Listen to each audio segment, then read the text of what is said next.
पाटिल आज से हमारे रास्ते में नहीं आएगा।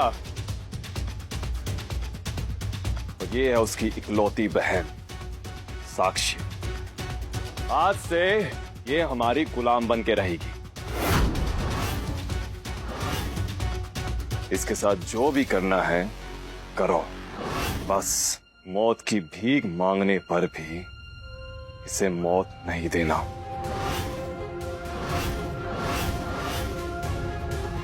नहीं प्लीज प्लीज मेरे साथ ऐसा मत करो। मैंने कुछ नहीं किया। मेरी आपसे मैंने कोई भी दुश्मनी नहीं। प्लीज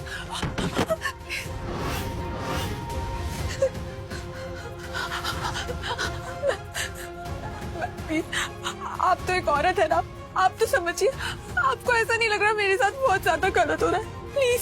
सही और गलत उसके लिए बहुत देर हो चुकी है।